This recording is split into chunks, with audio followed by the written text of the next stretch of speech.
Hola, ¿qué tal? Me presento, mi nombre es Saradí Martínez Reyes, actualmente estudiando la licenciatura en Derecho en la Universidad Interamericana para el Desarrollo y actualmente también estoy llevando la materia Juicio de Amparo que es impartida por el licenciado Roberto García Lara.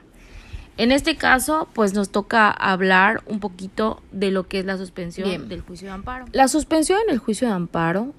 es la que se va a entender como la medida cautelar que por virtud de la cual el órgano jurisdiccional que conoce del juicio de garantías en una forma potestativa y unilateral va a ordenar a las autoridades señaladas como responsables que mantengan paralizadas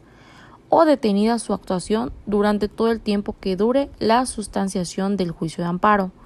hasta en tanto que se resuelva en una manera definitiva sobre la constitucionalidad o inconstitucionalidad de sus actos. Con la suspensión se impide que el juicio de amparo quede sin materia como consecuencia de la ejecución del acto reclamado y se evita que el quejoso sufra molestias mientras se resuelve de una manera definitiva el juicio de garantías. De igual forma, la suspensión en el juicio de amparo debe entenderse como la detención del acto reclamado, de manera que si éste no se ha producido,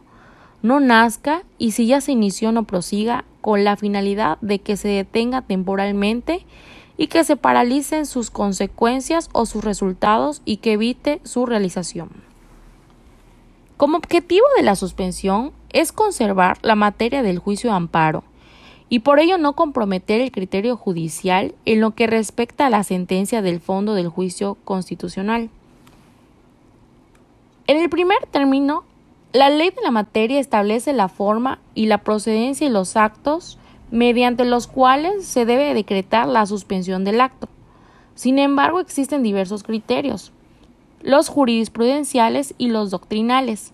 que resulta pertinente tomar en consideración ya que se han sentado importantes pautas de interpretación sobre esta figura jurídica. La suspensión en el amparo va a proceder de dos formas, de oficio o a petición de parte agraviada.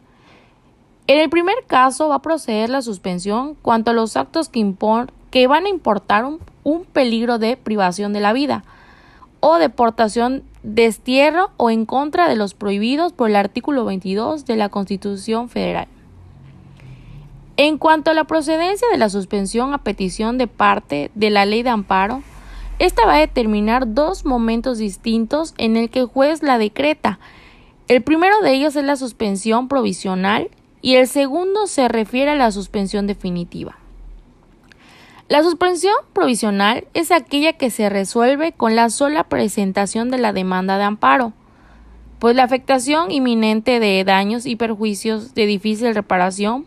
va a permitir esa apreciación,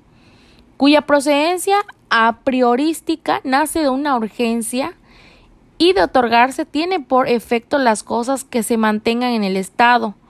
que guardan hasta que no se notifique a la autoridad responsable la resolución que se dicte sobre la suspensión definitiva. La suspensión definitiva va a ser aquella que se resuelva en la audiencia inicial e incidental y concederte suerte de los mismos efectos que la provisional hasta que se notifique a la autoridad responsable la sentencia definitiva que resuelva el amparo en lo principal. El objeto de ello es conservar la materia del juicio y de ninguna manera compromete el criterio judicial en lo que respecta a la sentencia de fondo que pone fin a la primera instancia del juicio constitucional. Es importante destacar que la finalidad del proceso cautelar consistente en asegurar la eficacia práctica de la sentencia o resolución definitiva. Por ende, el fundamento de la pretensión que constituye el objeto de esta medida no puede depender de un conocimiento exhaustivo y profundo de la materia controvertida en el proceso principal, sino de un conocimiento periférico o superficial dirigido a lograr una decisión de manera de probabilidad respecto de la sentencia del derecho discutido en el proceso.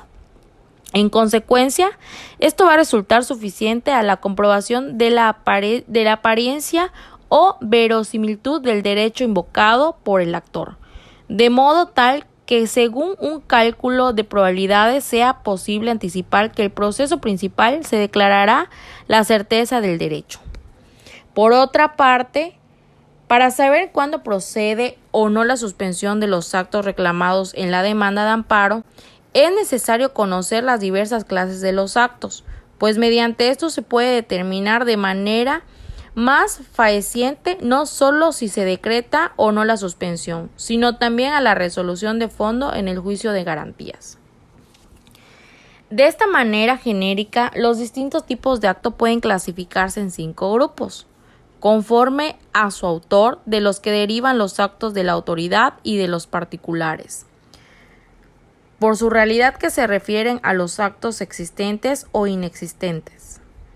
por su naturaleza, los cuales se dividen en declarativos,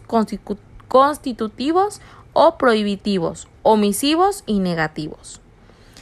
atendiendo al sentido de la resolución, que puede ser positiva o negativa, y por último, al tiempo en el que se desarrollan los efectos, entre los cuales se encuentran los actos consumados futuros e inminentes.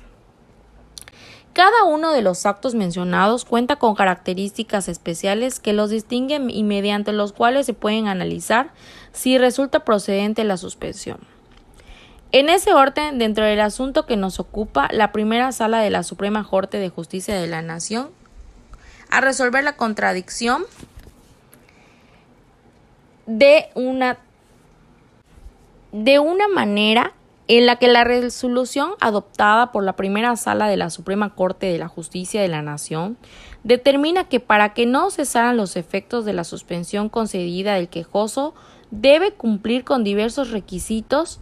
como el otorgar la garantía que decrete el juez de amparo, así como comparecer ante el juez de la causa dentro de los 3 días siguientes al que surta efectos la notificación de la suspensión. Además que debe presentarse cuantas veces sea citado y señalado el domicilio a fin de que pueda hacerse la notificación respectivas.